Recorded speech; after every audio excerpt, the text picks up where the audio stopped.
2025 के लिए हम जो धुआंधार तैयारी कर रहे हैं, और वो तैयारी क्या है कि मैथ के सभी इंपॉर्टेंट क्वेश्चंस हम करेंगे। और वो कैसे करेंगे? अभी हाल में 2024 में जो आपका पेपर हुआ है उसका सॉल्यूशन करके। तो इसलिए हम 53 दिन 53 पेपर की जो हमारी सीरीज चल रही है उसमें आज हम पेपर नंबर 3 करने वाले हैं। और देखिए, पेपर नंबर 3 देखने के बाद आपको लगेगा ये तो बिल्कुल ही आसान पेपर है। और ये पेपर कौन सा है? 20 फरवरी 2024 को जो थर्ड शिफ्ट में एग्जाम हुआ था उस पेपर का हम सॉल्यूशन यहां पर करने वाले हैं। देखिए, जो बोला जाता है ना यार, किसी की किस्मत होती है, किसी का लक होता है। तो जिसका लक होता है उसको ऐसी शिफ्ट मिल जाती है जो बिल्कुल ही आसान होती है और वो मैथ में पूरे में से पूरा स्कोर कर लेते हैं।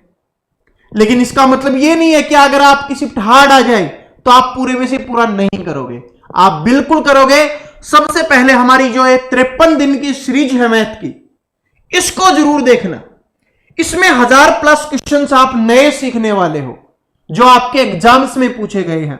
तो कंटिन्यू देखते रहना, किसी भी दिन मिस मत करना। जीवन का 1 घंटा निकाल लो, ठीक है? डेली है, 1 घंटा निकालो, इसको देखो, आराम से समझो, एनालिसिस करो कि कहां पर आपको प्रॉब्लम आती है, किस चीज में आप फंसते हो। और कुछ भी प्रॉब्लम आती है उसके लिए मैं हूं ना, आपके लिए कमेंट बॉक्स खुला हुआ होता है। जो भी आपको प्रॉब्लम आई, एसएससी जीडी 2025 में जो हमारा टारगेट है कि इस बार हमें 10,000+ स्टूडेंट का सिलेक्शन करवाना है, ठीक है? इस टारगेट को अचीव करने के लिए हमें जो भी करना होगा हम करेंगे, बड़ी मेहनत से करेंगे, बड़ी शिद्दत से करेंगे, ठीक है? लगन से करेंगे, पूरे मन से करेंगे। बस आप भी मन से पढ़ते रहना, ठीक है? कुछ स्टूडेंट अभी पढ़ेंगे, कुछ स्टूडेंट बाद में पढ़ेंगे, लेकिन जो भी जिस दिन पढ़ रहा है पूरी शिद्दत से पढ़ना शुरू कर दो। चलिए अब शुरुआत करते हैं। ये हमारा थर्ड शिफ्ट का पेपर है 20 फरवरी 2024। यहां पर भी आपको दिखाई देता रहेगा ताकि आपकी नजरें हैं यहीं पर रहे। पहला क्वेश्चन आ गया आपका, क्वेश्चन नंबर पहला है। और मैथ के क्वेश्चंस को सोल्व करने का एक ही तरीका होता है कि क्वेश्चंस को हमें ध्यान से पढ़ना है। अगर क्वेश्चंस को हम ध्यान से पढ़ लेंगे तो आधा क्वेश्चंस आपका वहीं पे सोल्व हो जाएगा, ठीक है? देखो क्या है, क्रय मूल्य और विक्रय मूल्य के बीच का अंतर 264 रुपए है। यदि लाभ प्रतिशत 33% है तो विक्रय मूल्य कितना है, यह अपने को बताना है। सबसे पहले यह बात सोचो कि लाभ क्या होता है। लाभ क्या होता है? लाभ होता है विक्रय मूल्य माइनस क्रय मूल्य, एसपी माइनस का सीपी। इसी को क्या बोला जाता है? लाभ बोला जाता है, प्रॉफिट इसको हम बोलते हैं। इसी को क्या बोला जाता है? प्रॉफिट बोला जाता है। ये क्या होता है? आपका लाभ होता है, ठीक है? बात समझ में आ गई? इसी को क्या बोला जाता है दोस्तों? इसी को लाभ बोला जाता है, ओके? तो इसमें क्या बोला गया कि क्रय मूल्य और विक्रय मूल्य के बीच का अंतर 264 रुपए है। इसका मतलब क्या हुआ? जो हमारा प्रॉफिट है, जो लाभ है, वो कितना हो गया? वो हमारा हो जाएगा 264 रुपए हो जाएगा। इसका मतलब यही हुआ, ठीक है? यानी कि कम में खरीदा हो और ज्यादा में बेचा हो तभी तो लाभ होगा, वो है 264 रुपए। आगे बोला, यदि लाभ प्रतिशत 33% है, इसका मतलब कि लाभ कितना है? 33% है। और 33% रुपए में कितना है? 264 रुपए है। यह भी हमें पता चल गया। फिर देखो क्या बोला है, तो विक्रय मूल्य कितना होगा? किसी वस्तु का क्रय मूल्य कितना होता है? 100% होता है। उसमें से 33% का अगर हम लाभ जोड़ लें तो विक्रय मूल्य हो जाएगा, वो कितना होगा? 1% हो जाएगा। और हमसे विक्रय मूल्य का ही मान पूछा है, तो इसका मतलब हमसे 133 का मान पूछा है। तो 33% बराबर इतना है, 1% बराबर हो जाएगा इसके बटे में 33। हमें 133 का मान चाहिए तो गुना में 133 हम लिख देंगे, ठीक है जी? उसके बाद इसको क्या से 3 से काट लो, 11 से कट जाएगा, 11 से कट जाएगा, ओके। 11 3 33, इसको 11 से काटेंगे, 11 दूनी 22, 4, 11 चौक 44, 24 आ गया। फिर 3 से काट लो, 3 अंठे 24, इसका मतलब कितना आ गया? 8 गुना 133, ये आपका हो जाएगा। इसको गुना करो और आपका आंसर हो जाएगा। 8 से गुना कर दो, 8 तिये 24, 2 8 तिये 24 और 2 26, 2 8 और 2 10, 1064 रुपए क्या हो जाएगा आपका, यहां पर आंसर हो जाएगा जो आपका ऑप्शन नंबर ए में दिया गया है। सभी को समझ में आ गया। और इस क्वेश्चन से हमें एक बात और सीखने को मिली, क्वेश्चंस तो सोल्व किया ही, वो तो हमने सीखा ही है, लेकिन साथ में एक बात सीखी है कि एसएससी जीडी में क्या अपडेट हो रहा है। क्वेश्चंस तो बहुत आसान था, सॉल्यूशन बहुत आसान था, लेकिन हमें पता चला कि एसएससी जीडी में यह चीज अपडेट हो रही है कि क्वेश्चंस की लैंग्वेज को इंप्रूव किया गया है।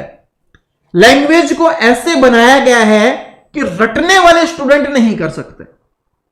जो स्टूडेंट होते हैं ना वो रट लेते हैं, तो रटने वाले स्टूडेंट इस टाइप के क्वेश्चंस को नहीं कर पाएंगे, क्योंकि इसके लिए सोचने और समझने की क्षमता चाहिए। अगर सोच सकते हो, समझ सकते हो कि क्वेश्चंस में क्या पूछा है, क्या निकालना है, तभी आप इसका आंसर कर सकते हो। वो हमने सोचा आराम से, ठीक है, क्योंकि अपने पास दिमाग है। मैं आपकी बात कर रहा हूं, ठीक है, आप हमसे पढ़ रहे हो, आपके भेजे में दिमाग है, ठीक है, तभी पढ़ रहे हो। और भाई मैथ को सोल्व करने के लिए दिमाग की जरूरत भी है, ठीक है, बिना दिमाग के काम नहीं होगा। मैथ हो, रीजनिंग हो या कुछ भी हो, दिमाग की जरूरत पड़ेगी अगर सिलेक्शन लेना है तो, ठीक है। तो बात समझ में आ गया। बिल्कुल सिंपल क्वेश्चन था, बिल्कुल आसान। पेपर आसान है, स्टार्टिंग में थंबनेल पे यही लिखा है, पेपर बिल्कुल आसान है। बस आप थोड़ा सा धैर्य रख के क्वेश्चंस को अच्छे से समझो और उसका सॉल्यूशन करो, बिल्कुल आसान हो जाएगा। दूसरा क्वेश्चन आपके सामने है कि पीतल में तांबे और जस्ते का अनुपात 25:12 है। किसका बोला गया है? तांबे और जस्ते का। ये कौन सा हो गया? तांबा हो गया, और दूसरा कौन सा हो गया? जस्ता हो गया। और इनका अनुपात दिया गया है, और वो कितना दिया गया है? 25:12 हमें दिया गया है। ठीक है जी, यही हमें दिया गया है, ये हमने लिख दिया। उसके बाद देखो क्या है, 370 केजी पित्तल में तांबे की मात्रा कितनी होगी, ये अपने को बताना है। अब टोटल बता दिया गया कि जो पित्तल है उसका मान कितना है, वो है 370 केजी, और हमसे पूछा है तांबे की मात्रा कितनी है, यानी टोटल अनुपात का मान। टोटल अनुपात कितना हो गया? 25 और 12 कितना हो जाएगा आपका? 37। इसका मान आपको दे दिया 370, तो 37 का मान हमें 370 दे दिया। एक का मान करेंगे बटे में 37 आ जाएगा। ठीक है जी। हमसे पूछा क्या है? हमसे पूछा है तांबे की मात्रा, तांबे का अनुपात कितना है? 25। तो इसको 25 से गुना कर देंगे, यानी 25 का मान हमें निकालना है। इसको काटो 10 पे और इसको 10 से गुना करो, कितना आ जाएगा? 250 केजी हो जाएगा आपका। 250 KG, option number D correct answer हो गया। अगर हमसे जस्ते का पूछता तो फिर यहां पर 25 की जगह हम 12 देते, तो फिर क्या हो जाता? 120 हो जाता। और 120 और 250 कितना होता है? 370 ही होता है टोटल। ठीक है जी, समझ में आ गया? बिल्कुल आसान क्वेश्चंस।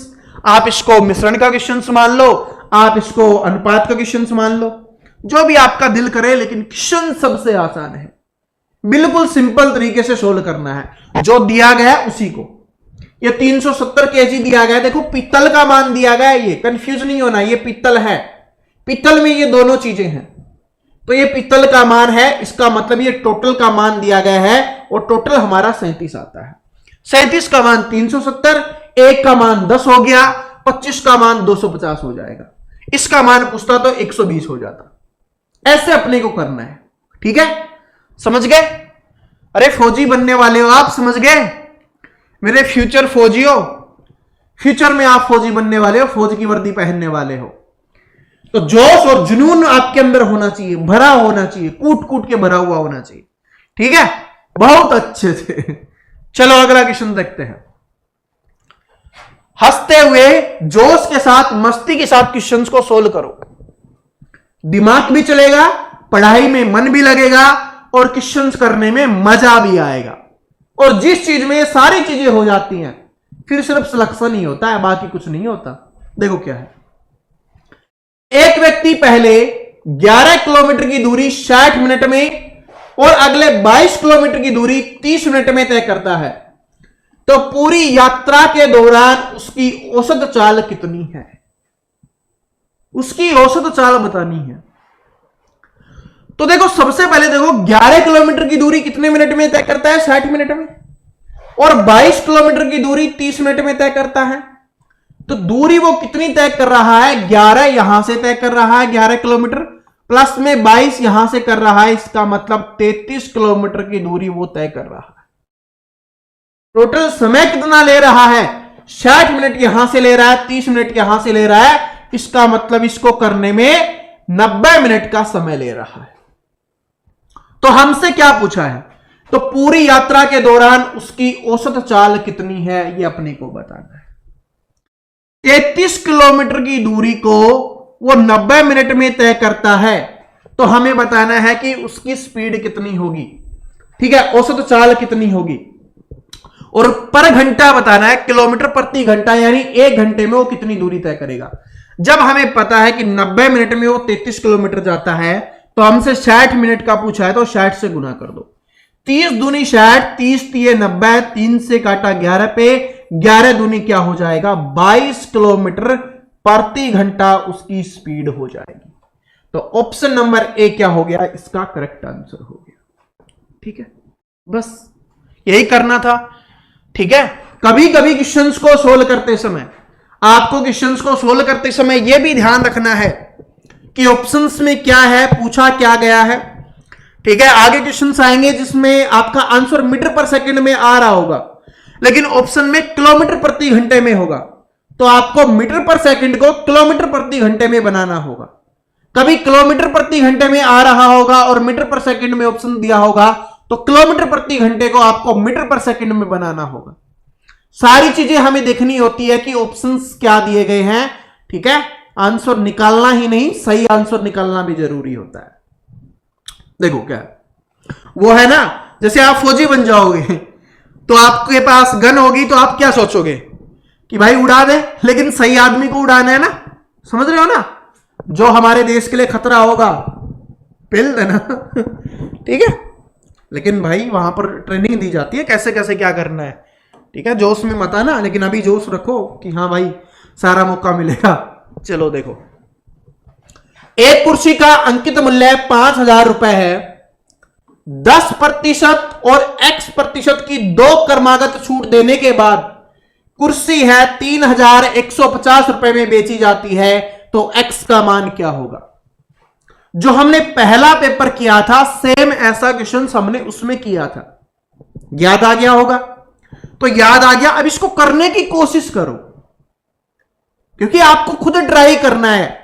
मैं सिखा रहा हूं, सीख रहे हो, लेकिन खुद भी ट्राई करो, निकालने की कोशिश करो, तभी पता चलेगा कि हां आपको सीख रहे हो, समझ में भी आ रहा है। देखो क्या अंकित मूल्य कितना दिया गया, 5,000 रुपए, तो क्या हो गया, 5,000 रुपए अंकित मूल्य हो गया, 10% की वो छूट दे रहा है, तो इसका 10% कितना हो जाएगा, 500 हो जाएगा। इसका मतलब वो 4,500 में बेचना चाह रहा है, लेकिन उसके बाद बोला कि एक X% की और छूट दी जाती है, वो हमें नहीं बताएगी क्या छूट दी गई, लेकिन बोला कि उसके बाद जो कुर्सी है वो कितने में बेची गई है, 3,150 में बेची गई है।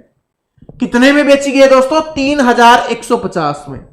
अगर छूट नहीं देता तो 4,500 में बेचता, छूट के बाद वो 3,150 में बेची है, इसका मतलब हम निकाल लेते हैं कि कितने की छूट दी गई है। यहां से माइनस कर लो, तो यहां से 0, यहां से आ गया आपका 5, 4 में से 1 गया, 3 आपका आ गया और 1, यानी 1,350 रुपए की क्या दी गई है, छूट दी। अब निकाल लो कितना प्रतिशत है, कि 1,350 है, छूट किसमें देगा, 4,500 में से, तो 4,500 बटे में लिखेंगे और गुना में हम 100 लिख देंगे। 2 0 से 2 0 कैंसिल हो गई। उसके बाद कितने पे जा रहा है, ये 3 पे चला जाएगा, 5 3 15, 3 पे चला गया 30 पे, तो इसका मतलब कितने प्रतिशत की छूट दे रहा है, वो 30% की और छूट दे रहा है। X का मान कितना हो जाएगा, 30% हो जाएगा।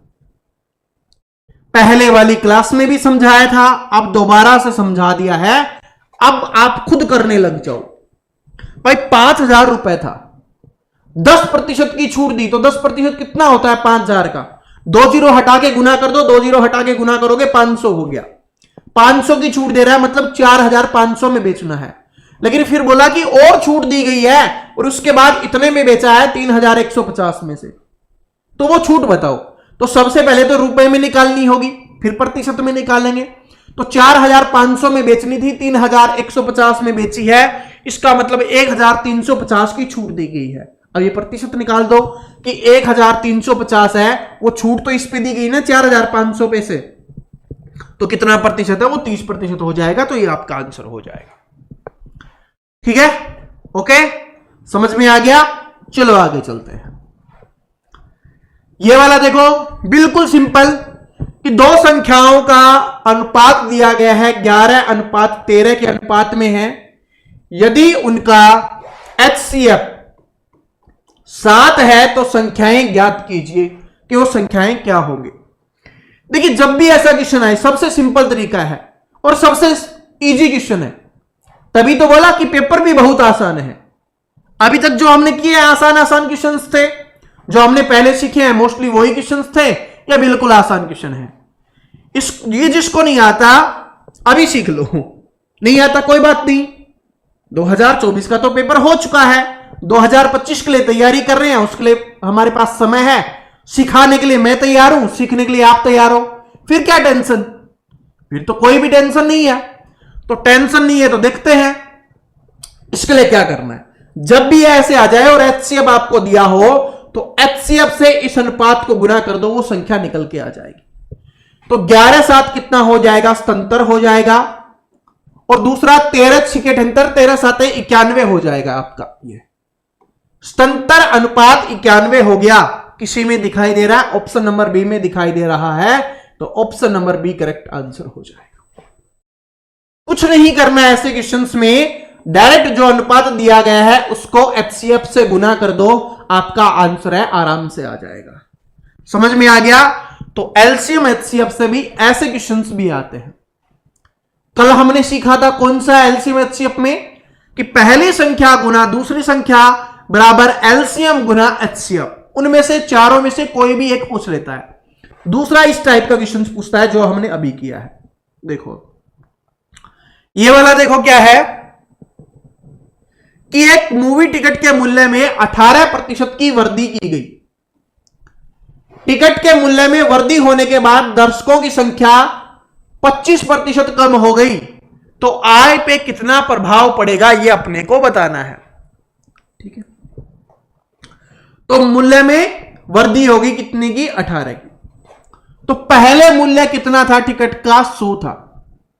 अब कितना हो गया, वृद्धि होगी तो जोड़ देंगे 118 हो गया। समझ में आ गया। पहले कितने रुपए था, 100 रुपए था, अब कितने रुपए हो गया, 118 रुपए हो गया। लेकिन उससे क्या हुआ, दर्शकों की संख्या कम हो गई कितनी, 25%। यानी पहले दर्शकों की संख्या अगर 100 थी तो अभी 25% कम हो गई, इसका मतलब 75 हो गई। पहले 100 दर्शक आते थे तो अब 75 दर्शक आ रहे हैं।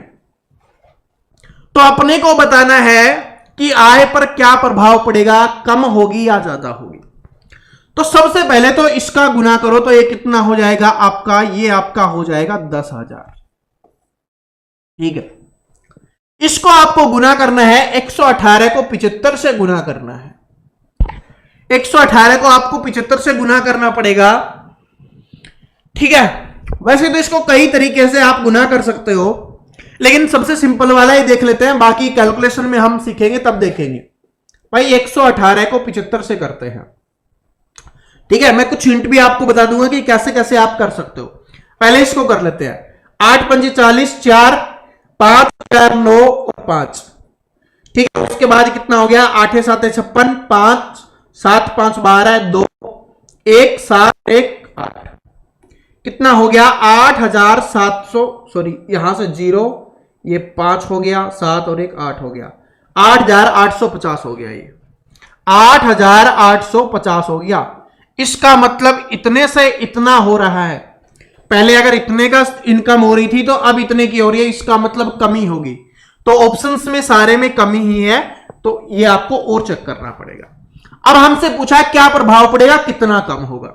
तो इसमें से इसको माइनस करेंगे, 10,000 में 8,850 को माइनस करेंगे तो कितना बच जाएगा, ये 1,150 रुपए कम हो गए। भाई 150 जोड़ो तो कितना हो गया, 900, 1000 हो गया, 9,000 और एक 10,000, यानी 1,150 की कमी हुई है। अब पूछा कितने प्रतिशत की कमी हुई है, तो आराम से कर दो, 1,150 की कमी कितने में से, 10,000 में से कम हुआ है।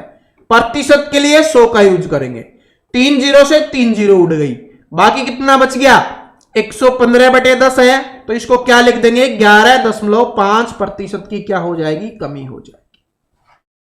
क्या हो जाएगी, 11.5% की कमी हो जाएगी। क्वेश्चन ये भी आसान था, बस इसमें थोड़ी सी आपको कैलकुलेशन करनी पड़ेगी। ठीक है, थोड़ी सी आपको कैलकुलेशन करनी पड़ेगी। अब मैं आपको बताता हूं, ठीक है। कुछ स्टूडेंट को लगेगा कि सर जी ऐसे करेंगे तो थोड़ा समय लगेगा, कैसे कर सकते हैं। देखो उसके लिए आपको पहाड़े याद होना बहुत जरूरी है। सबसे पहले मान लो कि ये 100 है, तो 100 को 75 से गुना करते तो कितना हो जाता, 7500 हो जाता, 7,500 हो जाता। उसके बाद 18 को 75 से आपको गुना करना था और दोनों को जोड़ना है, तब आएगा। सेम ऐसे ही करोगे तो भी ऐसे ही आएगा। ठीक है, मैं एक कैलकुलेशन के ऊपर एक वीडियो डालूंगा, जल्दी डाल दूंगा। ठीक है, 10 तारीख के आसपास में एक वीडियो डाल दूंगा कैलकुलेशन के लिए अपने यूट्यूब पर ही, ताकि आपको कैलकुलेशन थोड़ा जल्दी निकालना लग जाओ। फिर मैं ऐसे करना बंद कर दूंगा, आपको नहीं दिखाऊंगा। ठीक है, फिर वो जो तरीका सीखेंगे उसी से हम कैलकुलेशन करेंगे। ठीक है, ओके, चलो अब आगे चलते हैं। ये इसलिए है कि हर कोई स्टूडेंट इस क्लास को देख रहा है, जिसको कुछ भी नहीं आता। अगर मैं डायरेक्ट लिख दूंगा तो वो बोलेगा सर जी आप तो रटे रटाई क्वेश्चंस लेके आते हो। ठीक है, हमें समझ में नहीं आता कि गुना कैसे करना है, तो एक बार उनको सिखा दूंगा, फिर पता चल जाएगा कि कैसे गुना करके आंसर निकला है। ओके, चलो आगे देखो। 6 दोस्त की औसत ऊंचाई 144 सेंटीमीटर है। 150 सेंटीमीटर की ऊंचाई वाला एक लड़का समूह छोड़ देता है, तो समूह की नई औसत ऊंचाई ज्ञात कीजिए। देखो सबसे पहले 6 दोस्त हैं और उनकी औसत ऊंचाई हाइट कितनी है, 144। यानी कि जो 6 दोस्त है ना, उनकी सभी की कितनी है, 144 हाइट है, औसत है। लेकिन कितने वाला छोड़ देता है, 150 सेंटीमीटर वाला छोड़ देता है।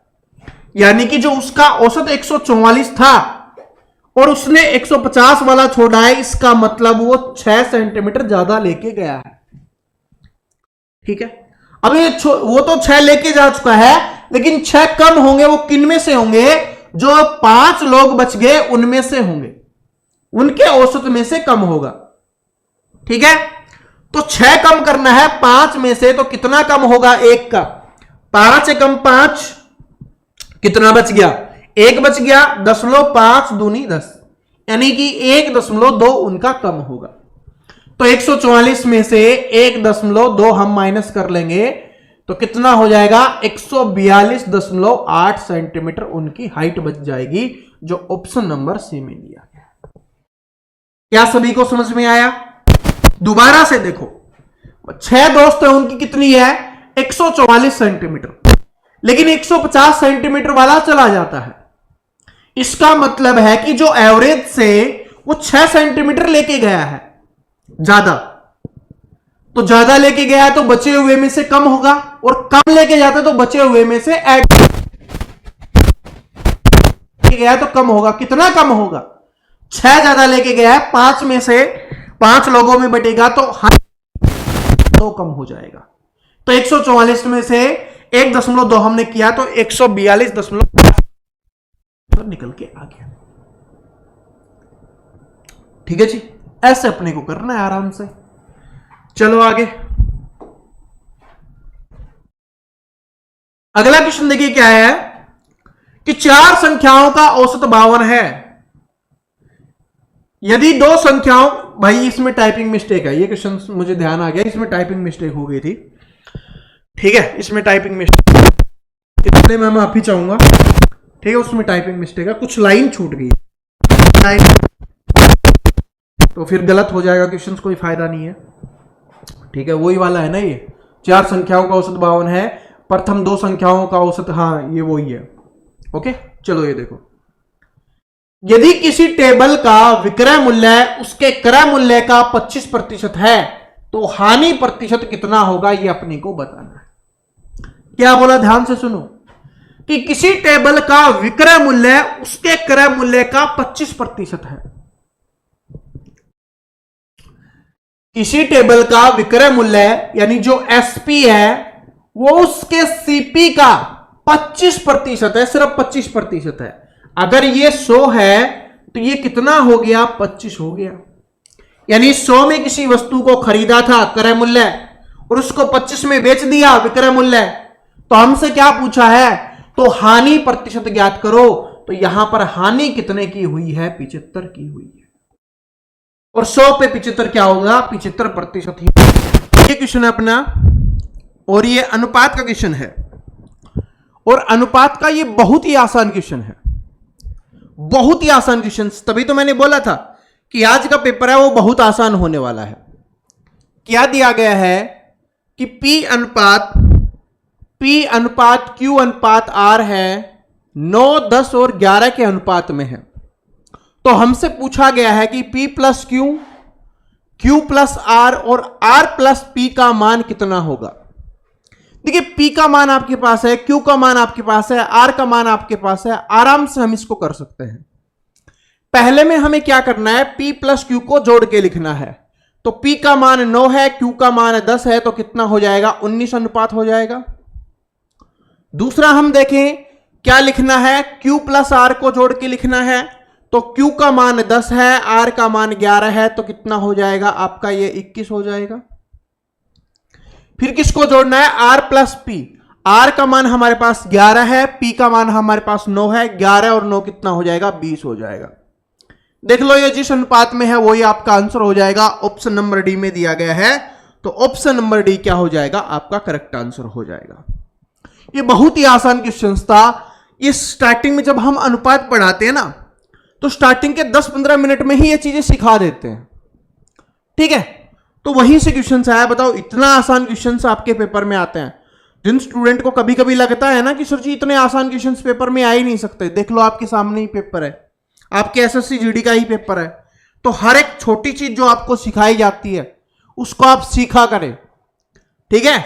और आने वाले समय में आपके लिए बहुत कुछ आने वाला है, क्योंकि हमारा जो टारगेट है एसएससी जीडी 2025 में, इस बार मैक्सिमम सिलेक्शन हमें करवाने हैं, ठीक है। अपना खुद का रिकॉर्ड ही हमें तोड़ना है। देखो क्या है, यदि एक निश्चित धनराशि ब्याज पर 8 वर्ष 6 माह में स्वयं की 3 गुनी हो जाती है तो वार्षिक ब्याज दर कितनी होगी, यह हमें बताना है।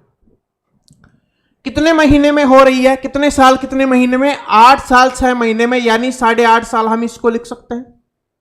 और 8.5 साल लिखेंगे तो 8 दूनी 16 और एक 17/2 साल आप इसको लिख सकते हो। क्या इतना सभी को समझ में आ गया? क्या भाई इतना सभी को समझ में आ गया? 8 वर्ष 6 महीने हैं तो इसको हमने 8.5 लिख दिया, 17/2 साल आपका आ गया। क्या बोला जा रहा है, स्वयं की 3 गुनी हो जाती है। इसका मतलब अगर पहले राशि 100 रुपए थी, 3 गुनी हो गई तो कितनी हो जाएगी, 300। इससे जो हमें ब्याज प्राप्त होगा वो कितने का प्राप्त हुआ है, 200 का। 200 रुपए का ब्याज हमें प्राप्त हुआ है, ठीक है। अभी 200 रुपए का ब्याज प्राप्त हो रहा है, ये कितने साल में हो रहा है, ये 17/2 साल में आपका हो रहा है। कितने साल में, 17/2 साल में। लेकिन हमें बताना क्या है, वार्षिक ब्याज दर कितनी है। इसका मतलब कि 1 साल में कितना ब्याज प्राप्त हो रहा है, ये हमें बताना है। तो कर देंगे भाई, 200 रुपए हमें टोटल मिल रहे हैं, कितने साल में मिल रहे हैं, 17/2 साल में मिल रहे हैं। तो करेंगे तो 1 साल का हमारे पास आ जाएगा। कितना आ गया, ये 400/17 हो जाएगा। 17 से भाग देंगे तो कितने में जाएगा, 17 दूनी 34, 6 बच गया, ठीक है। 17 × 51, 3 पे जाएगा, 23 दशमलव समथिंग आ जाएगा। और 23 दशमलव समथिंग सिर्फ ऑप्शन नंबर ए में ही दिया गया है, आगे आपको करने की आवश्यकता भी नहीं है। आपको थोड़ा स्मार्ट भी बनना पड़ेगा, बाकी आप भाग देना चाहो तो आगे भाग भी दे सकते हो। आंसर आपका सेम आने वाला है, 23.52% आपका यहां पर आंसर हो जाएगा। समझ में आ गया कैसे हुआ? 8.5 साल का था, 3 गुनी हो रही थी, तो 100 से 300 हो रही थी। इसका मतलब जो ब्याज मिल रहा था वो 200 रुपए का मिल रहा था। 200 रुपए का ब्याज 8.5 साल में या 17/2 साल में मिल रहा था। 1 साल का निकाला, 23.52% हो गया 1 साल का। ठीक है, तो ये ब्याज की दर हो गई आपकी। ब्याज की दर वो होती है कि 1 साल में कितने प्रतिशत ब्याज आपको मिल रहा है, उसी को बोला जाता है। तभी उसके साथ प्रतिशत भी लगाया जाता है। ये वाला क्वेश्चन देखिए बहुत इंपॉर्टेंट है। देखिए ये यहां पर बटे लगा हुआ है, इसका मतलब ये वाली संख्या है ना, ये टाइपिंग में नहीं हो पाया, यहां पर लिख देते हैं 50 - 12 + 12 है ये, और ये ऐसे है। समझ में आ गया कैसे है? तो सबसे पहले नीचे वालों को ही सोल्व कर लेते हैं ताकि समस्या ही हमारी समाप्त हो जाए। 12 12 कितना हो गया? 24, और 50 - 24, 50 - 24 करेंगे कितना आ जाएगा? 26 आ जाएगा आपका। तो यानी नीचे सोल्व करने से कितना प्राप्त हो गया? 26 प्राप्त हो गया। तो हम नीचे 26 लिख दें, तो 26 हमने नीचे लिख दिया। अब हमें इससे मतलब नहीं है क्योंकि इसको हमने सोल्व कर लिया। अब हमें इसको सोल्व करना है। ठीक है, यहां से लेकर यहां तक हमें सोल्व करना है। ओके, इसको सोल्व करेंगे। सबसे पहले ब्रैकेट सोल्व होगा, तो यहां से कितना आ जाएगा? 9 + 4 13 हो जाएगा। तो कितना आ गया यहां से? देखो 16 × 13 है, और माइनस में 13 × 14 है। ये आपको दिखाई दे रहा है। अब एक तो तरीका क्या है कि इसका गुना करो और इसका गुना करो और आपस में माइनस कर दो। जैसे मैं आपको बताता हूं, 16 को 10 से गुना करेंगे तो कितना हो जाएगा? 160, और 3 से करेंगे 48। 160 और 48 208। यहां से आ गया आपका 208। माइनस में यहां से करो, 13 को इससे कर लो या इसको इससे कर लो। 14 को चलो इससे कर लेते हैं, 14 को 10 से करेंगे तो 140, और 14 × 3 = 42, कितना आ गया? 182 आ गया। कितना आ गया? 182। 208 में 182 गया, कितना बच गया आपका? 26 बच गया। देखो 8 हो गया, 0 हो गया, ओके 26। ऊपर कितना बचा? 26। नीचे कितना है? 26। काटेंगे कितना आंसर आ जाएगा? 1 आपका आंसर हो जाएगा। तो 1 आपका यहां पर आंसर हो गया। एक तो यह तरीका है कि इन दोनों को कैलकुलेट कर लो। दूसरा तरीका कौन सा है वो भी मैं आपको समझा देता हूं। गुना तो कर लोगे, गुना करके घटाना ही है, तो इसको तो आराम से कर सकते हो, इसमें तो कोई दिक्कत नहीं होनी चाहिए किसी को भी। लेकिन दूसरा तरीका यह देखो, यहां पर गुना में है, माइनस का निशान है, और यहां पर है। इन दोनों के बीच में 13 कॉमन है, तो 13 को कॉमन ले लेंगे। अंदर कितना बच गया? 16 - 14 बच गया। तो 16 में से 14 गया, कितना? 2। तो 13 × 2 कितना आ गया? 26 आ गया। तो बटे में भी 26 है, तो कितना हो जाएगा? 1 आंसर हो जाएगा। ऐसे करना चाहो ऐसे कर सकते हो। जैसे दिमाग काम करे आपका वैसे आप समझ लेना। मैंने दोनों चीजें आपको बता दी है कि ये ऐसे भी किया जा सकता है और ऐसे भी किया जा सकता है। ठीक है, और कॉमन लेने वाले में ये तो बिल्कुल छोटे थे तो आपको गुना करना आसान हो गया। अगर ये बड़े बड़े होते तो कॉमन लेना, जैसे हमने यहां पर कॉमन लिया है ना, ये आपके लिए आसान होगा। ऐसे आप कर सकते हो। तरीका मैंने बता दिया है। दिल आपके पास है, दिमाग आपके पास है, जो आपका मन करे आप सीख सकते हो, समझ सकते हो, उसका प्रयोग कर सकते हो। ओके जी, चलो अगला क्वेश्चन से देखते हैं। यह भी सिंप्लीफिकेशन का ही क्वेश्चन है, और सिंप्लीफिकेशन आपके लिए बहुत इंपॉर्टेंट है। सिंप्लीफिकेशन है आपके लिए बहुत इंपॉर्टेंट है। यहां से आपके एग्जाम में 3 क्वेश्चन तो पूछता ही पूछता है। तो समझ जाओ सिंप्लीफिकेशन कितना इंपॉर्टेंट है आपके लिए। और मैं 10 तारीख के बाद ये पेपर तो हम कर रहे हैं ताकि हमारे 10 पेपर हो जाए। मैंने बोला है 10 पेपर हो जाएंगे, उसके बाद मैं 2024 में जो टॉपिक वाइज बेस्ट क्वेश्चंस, और 2024 में नहीं, एसएससी जीडी 2021 से लेकर एसएससी जीडी 2024 तक जिस भी टॉपिक से कोई भी एक टॉपिक, जैसे हम सिंप्लीफिकेशन की बात करें तो सिंप्लीफिकेशन के इन 3 सालों के सबसे बेस्ट क्वेश्चंस का कलेक्शन एक साथ मैं आपको करवाऊंगा। मतलब मैंने सोच लिया है इस बार आपका सिलेक्शन करवाना है एसएससी जीडी में। अब आपके ऊपर डिपेंड करता है आप कितनी मेरे साथ मिलकर तैयारी करते हो और कितनी तैयारी नहीं करते। ये आपके ऊपर डिपेंड करेगा दोस्त, मेरे ऊपर नहीं, क्योंकि मैं तो आपके लिए मेहनत जी जान से करने वाला हूं। देखो क्या है, इसको सोल्व करना है, सबसे पहले क्या करेंगे, याद है सभी को, छोटी ब्रैकेट को सोल्व करेंगे। तो इस वाले ब्रैकेट को अपने को सोल्व करना है, छोटे वाले को करिए।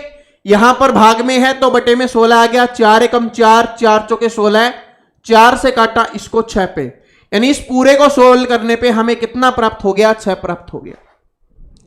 उसके बाद है 4 ऑफ 6, तो ऑफ है तो यहां पर इसको सोल्व करेंगे 24, तो क्या आ गया, 24 भाग में 24 आ गया, यानी कि यहां से हमें कितना प्राप्त हो गया, 1 प्राप्त हो गया। क्योंकि हमें अब क्या था, बीच वाले ब्रैकेट को सोल्व करना था जो यहां से यहां तक था, इसका हमारे पास 6 प्राप्त हो गया था। फिर क्या करते हैं, ऑफ को सोल्व करते हैं, भाग को सोल्व नहीं करेंगे, याद रखना कौन सा, बोर्ड मास, बोर्ड मास। तो डिवीजन यानी भाग से पहले ऑफ या का को सोल्व किया जाता है, ओ का मतलब होता है ऑफ या का, इसको सोल्व किया जाता है, तो इसको हमने सोल्व किया है। ठीक है, समझ में आ गया। तो यहां से कितना आ गया आपका 1, यहां पे क्या है 19, 19 गुना 1 कितना हो जाएगा आपका 19 ही आंसर हो जाएगा, जो ऑप्शन नंबर डी में दिया गया है। ओके जी, समझ में आ गया, डील डन। चलो आगे चलते हैं, खुद भी जोश लाओ। देखो जब तक खुद अपना दिमाग नहीं लगाओगे, ठीक है, दिमाग लगाने की कोशिश करो। मैं यही चाहता हूं कि आपका दिमाग ज्यादा लगे, मेरा दिमाग कम लगे, उसके बाद कोई प्रॉब्लम नहीं है मेरे दोस्त, फिर सिर्फ सिलेक्शन नहीं होगा। अभी जो स्टूडेंट पढ़ रहा है ना, अभी तू पढ़ रहा है ना, तो समझ ले तू लाखों लोगों से आगे है। जो बाद में सो के उठेंगे ना नींद से, उनसे तो काफी आगे है। तो घबराने की तुझे आवश्यकता नहीं है, बस कंटिन्यू मेहनत कर, थोड़ी थोड़ी मेहनत कर, लेकिन कंटिन्यू लगातार मेहनत कर, सफलता तेरे कदम चूमेगी। चलिए देखो, एक वस्तु का अंकित मूल्य 28,500 रुपए है, इसका विक्रय मूल्य 15,675 रुपए है, छूट प्रतिशत कितना है। इतना आसान क्वेश्चंस भी आपके एसएससी जीडी 20 फरवरी 2024 थर्ड शिफ्ट में पूछा गया है। कुछ नहीं, सिर्फ इसमें आपको कैलकुलेशन करनी है। क्या करनी है, सिर्फ कैलकुलेशन करनी है। अंकित मूल्य कितना दिया गया है अपने को, 28,500 दिया गया है। उसके बाद विक्रय मूल्य कितना दिया गया है, 15,675 हमें दिया गया है, कितना, ये। इसमें से ये माइनस करेंगे तो 10 में से 5 गया 5, 9 में से 7 गया 2, ठीक है, 4 में से 6 गया 8, और 7 में से 5 गया 2 और 1, 12,825 आ गया। तो 12,825 की क्या हुई है, उसको छूट मिली है। अब 12,825 की छूट मिली है, ये कितना प्रतिशत है, ये अपने को बताना है। किसका, 28,500 का कितना प्रतिशत है, ये हमें निकालना है। निकाल दो, 2 जीरो से क्या होगी, 2 जीरो कैंसिल हो गई। अब देखो तरीका बताता हूं मैं आपको एक तरीका बताता हूं। भाई इसको काटना आपके लिए मुश्किल हो रहा होगा, हो सकता है, ठीक है, क्योंकि 5 से काटोगे फिर और बच जाएगा, फिर और आगे काटोगे। तरीका क्या है, आपको पता है कि इसका और जो आंसर आएगा उन दोनों का गुना करने पे हमें यह प्राप्त होना चाहिए।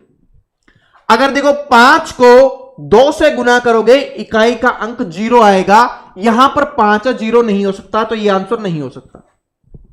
यहां पर 8 है, 8 को 5 से गुना करोगे 40 आएगा, यानी कि इकाई का अंक 0 आएगा, 0 नहीं है, तो यह आंसर नहीं हो सकता। 5 को 2 से गुना करोगे तो कितना आएगा, 0 आएगा, 10 आएगा, तो यह भी आंसर नहीं हो सकता। यह आंसर हो गया, क्योंकि 5 को 5 से गुना करोगे 25 आएगा, इकाई का अंक 5 ही रहेगा। यह होता है स्मार्ट तरीका, ठीक है। ये मैं आपको समझा रहा हूं ना, तब थोड़ा सा आपको लग रहा होगा कि समय लगा है, वरना आप करोगे थोड़ा दिमाग का यूज करके तो आराम से कर लोगे।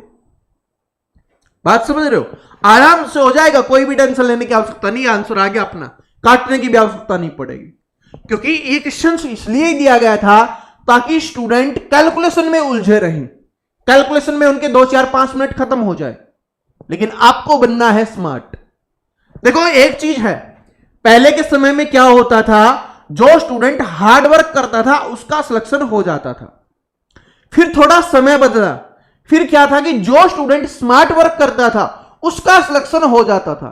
लेकिन अभी वर्तमान में क्या चल रहा है कि आपको हार्ड वर्क भी करना है, साथ में स्मार्ट वर्क भी करना है। अगर आपको सिलेक्शन लेना है तो दोनों चीज आपको करनी पड़ेगी, तभी आप आप सिलेक्शन ले पाएंगे।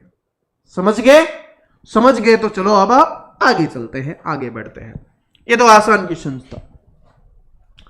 ये वाला देखिए, इसको बड़े स्मार्ट तरीके से करेंगे। बोलते हो ना सर जी इसको प्रतिशत से करवाओ, चलो प्रतिशत से ही करवाते हैं इसको।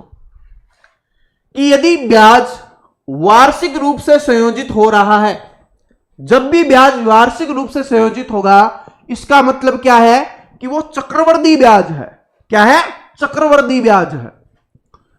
तो 30% वार्षिक चक्रवृद्धि ब्याज की दर से कितनी राशि 2 वर्षों में 9,464 रुपए हो जाएगी। इसने बोला है कि दर कितनी है, यह आपको बताया गया है कि दर है वो 30% वार्षिक है, और जो क्या है धनराशि कितने सालों के लिए दिया गया है, समय है वो है आपका 2 वर्ष, ये भी आपको बता दिया गया है। और बोला गया है कि जो राशि लास्ट में मिलती है वो हमारी कितनी हो जाती है, 9,464 हो जाती है। तो शुरुआत में वो राशि क्या थी, यानी कि ये जो 9,464 है ना, इसमें 2 साल का चक्रवृद्धि ब्याज भी जोड़ा गया है। अब थोड़े स्मार्ट तरीके से करते हैं। फॉर्मूले से करना चाहो कर सकते हो, उसमें काफी प्रॉब्लम होगी, आपको कैलकुलेशन में काफी दिक्कत आएगी। स्मार्ट तरीका बताता हूं, हार्ड वर्क प्लस में स्मार्ट वर्क। स्मार्ट तरीका देखो भाई, आपको पता है कि 30% का ब्याज मिलेगा उसको पहले साल में, तो दूसरे साल में भी 30% का ब्याज मिलेगा। लेकिन अगर साधारण ब्याज होता तो इतना ही होता, लेकिन ये क्या है, चक्रवृद्धि ब्याज है। तो इसका मतलब है कि जो पहले साल में 30% मिला, इस पे भी उसको 30% मिलेगा, जो कितना हो जाएगा, 9% हो जाएगा। इसका मतलब 30 यहां से मिला, 30 यहां से मिला, 60, और प्लस में 9 यहां पर मिला, तो उसको ब्याज कितना मिलेगा, 69% ब्याज मिलेगा 2 साल में। इतना समझ गए? ठीक है, 69% ब्याज मिलेगा। अगर हमें ब्याज दिया होता इसके बराबर कर लेते, ठीक है, लेकिन हमें ब्याज नहीं दिया गया। हमें क्या दिया गया, मिश्र धन दिया गया है, जिसमें ब्याज और मूलधन को जोड़ा गया है। वो कितना है, वो 9,464 है। तो मूलधन अपने आप में 100% होता है, 100% प्लस में 69%, तो 169% क्या हो जाएगा, आपका मिश्र धन हो जाएगा।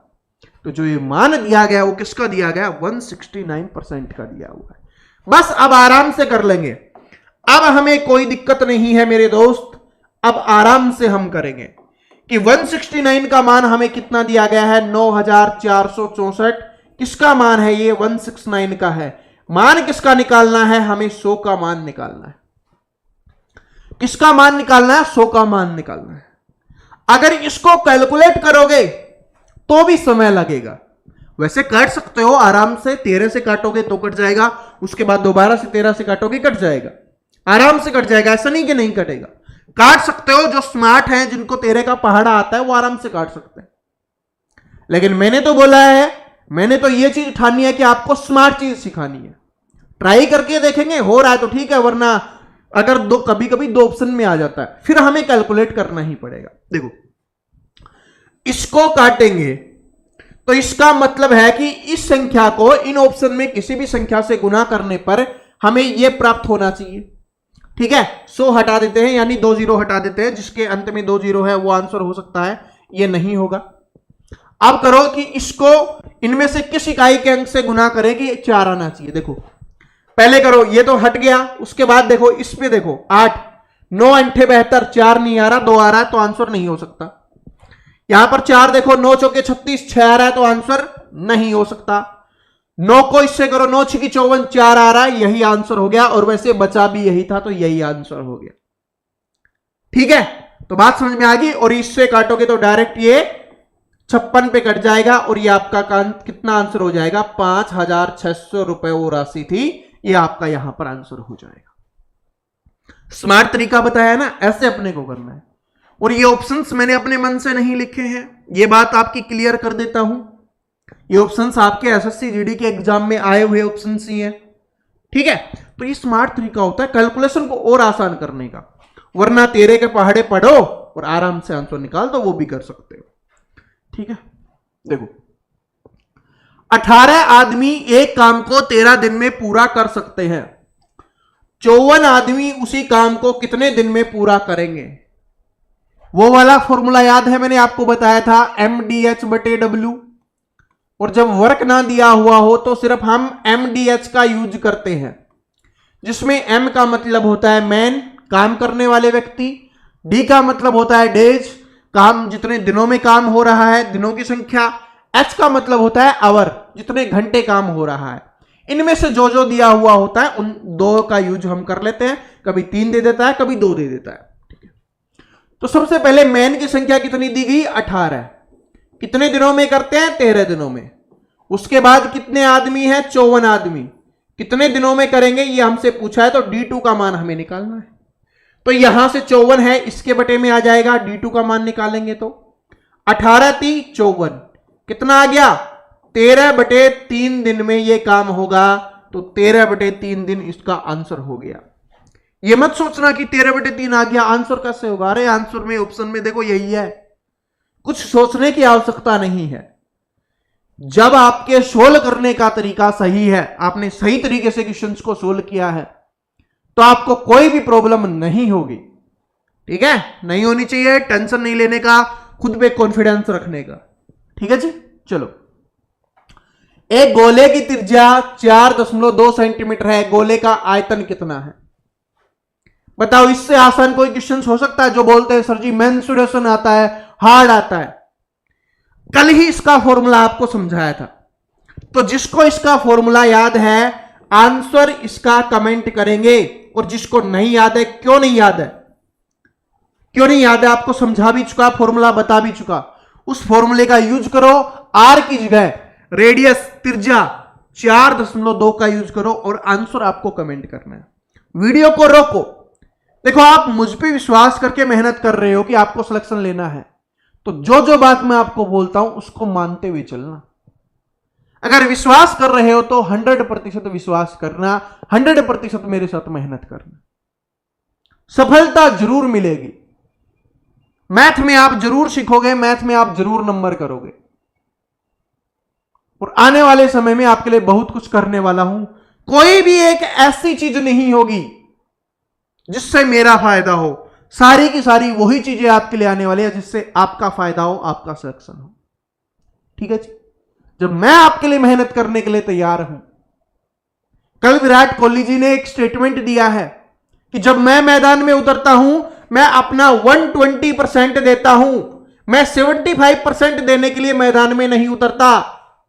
ये बात उन्होंने बोली है, तो मैं भी आपसे यही बात बोल रहा हूं।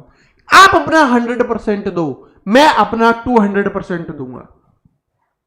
ठीक है, यानी कि सब कुछ काम मेरा, सिर्फ आप जो मैं पढ़ा रहा हूं उसको पढ़ लेना।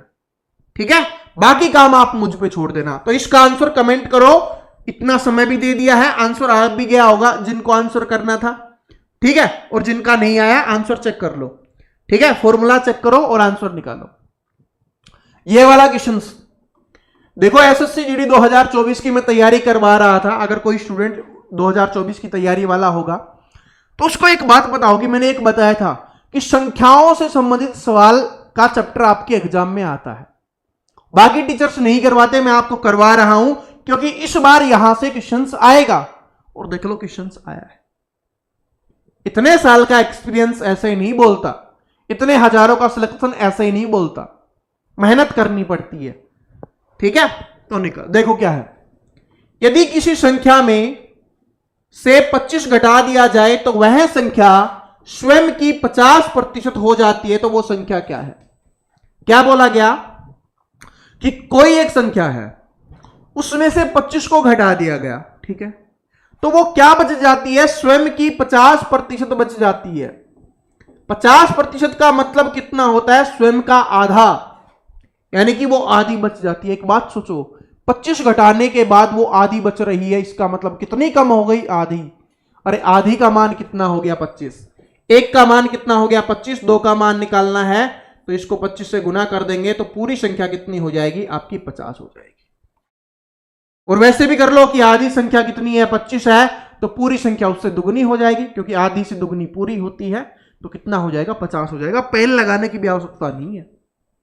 और उस दिन भी यही बात बोली थी, आज दोबारा से बोल रहा हूं, पेन लगाने की भी आवश्यकता नहीं है, इतने आसान क्वेश्चन होते हैं, लेकिन इनको छोड़ देते हैं स्टूडेंट, पढ़ते ही नहीं है।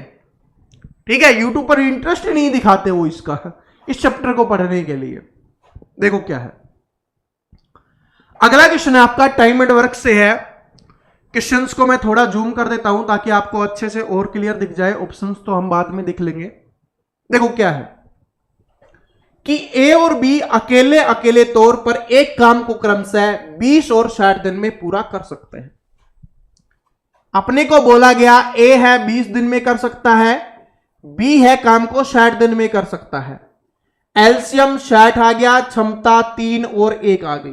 क्षमता कैसे आती है पता है ना, 60 को 20 से डिवाइड किया 3, 60 को 60 से डिवाइड किया 1, और इसी क्षमता को कैपेसिटी या एक दिन में किया जाने वाला कार्य बोला जाता है, काम बोला जाता है। आगे देखो, उन्होंने एक साथ काम शुरू किया, लेकिन ए ने कुछ दिनों के बाद काम छोड़ दिया। बी ने शेष कार्य 12 दिनों में पूरा किया। यानी कि ए और बी ने दोनों ने साथ काम करना शुरू किया, लेकिन ए ने बीच में काम छोड़ दिया। हमें नहीं पता कि कब छोड़ा, लेकिन काम छोड़ दिया और बचे हुए काम को बी ने पूरा किया। तो अब अपने को क्या बताना है कि काम की शुरुआत से कितने दिन के बाद ए ने काम छोड़ा, ये अपने को बताओ भाई। ए ने कितने दिन साथ काम किया ये तो हमें नहीं पता, लेकिन हमें यह पता है कि लास्ट में बी अकेले ने 12 दिन में काम किया। बी एक दिन में एक काम करता है, तो 12 दिन में उसने कितने काम किए होंगे, 12 काम किए। टोटल काम 60 है, जिसमें से 12 उसने किया, इसका मतलब 48 काम था वो उन दोनों ने मिलकर किया। दोनों मिलकर कितना काम करते हैं, 3 ए करता है, 1 बी करता है, दोनों मिलकर 4 काम करते हैं एक दिन में। तो इन 48 काम को करने के लिए एक दिन के 4 के हिसाब से 12 दिन उनको लगे होंगे। कितने दिन लगे होंगे, 12 दिन। इसका मतलब ए ने 12 दिन काम किया, और जो जितने दिन काम करता है उसके बाद छोड़ देता है, तो दिनों की संख्या क्या आ गई, 12।